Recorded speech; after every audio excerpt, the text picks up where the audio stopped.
Hello दोस्तों, आपका स्वागत है।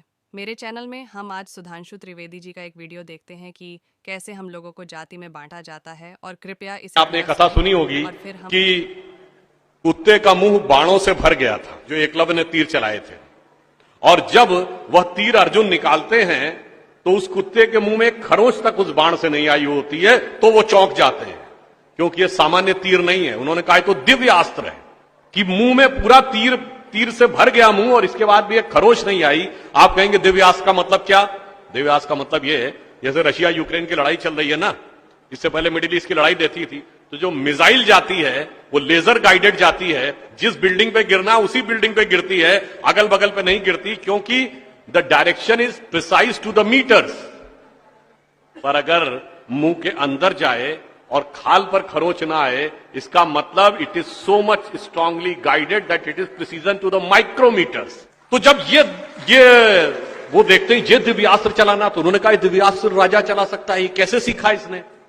तो जब द्रोणाचार्य उससे पूछते हैं कि तुमने ये किससे सीखा, तो कहता आपसे सीखा गुरुजी। कहते मैं तो तुम्हें जानता नहीं बालक, तुम अपना परिचय दो। अब यहीं पर बिंदु है। एकलव्य क्या कहता है? मैं मगध नरेश जरासंध के प्रधान सेनापति हिरण्य धनु का पुत्र एकलव्य। अरे वो मगध के chief of the arm forces का बेटा था। यदि आप ये कह रहे हैं कि वनवासी था, तो ये भी पूरा वाक्य तो पूरा करो कि वो सेना अध्यक्ष था। मगर देखिए कितनी चालाकी से छुपा लिया आधे तथ्य को, और उसके बाद हमारे दिमागों में ये भर दिया कि ये बहुत गलत किया गया। बताइए, हमारे हिंदू धर्म के दो महाकाव्य, रामायण और महाभारत, दोनों का रचयिता कौन?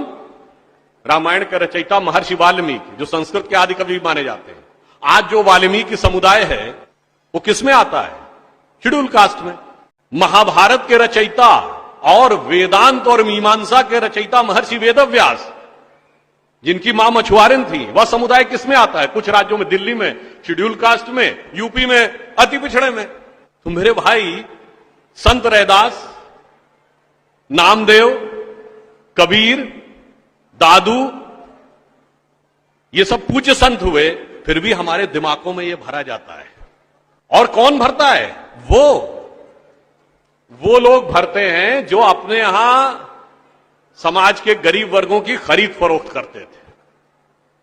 और आपको ये भी बात बता दूं, जब हम कभी अपने यहां कहते हैं फॉरेन ट्रेवलर्स ने दिखाओ क्या लिखा है, तो मैं ये बात आपसे कहता हूं, इसको भी जाके चेक कर लीजिएगा।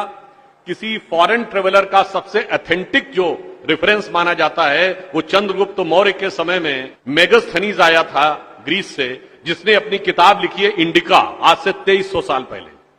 वो इंडिका किताब आज उपलब्ध नहीं है, मगर उसके उद्धरण तमाम जगहों पे हैं, तो प्रूवन है किताब थी। उसने भारतीय समाज में व्यवस्था का वर्णन करते हुए लिखा है कि यहां पर 7 जातियां हैं, मगर महत्वपूर्ण बात यह है यहां इतनी समरसता, इतना सामंजस्य है कि यूनान के समाज के समान यहां कोई समाज का ऐसा वर्ग नहीं है जिसके साथ शोषण या भेदभाव किया जाता हो।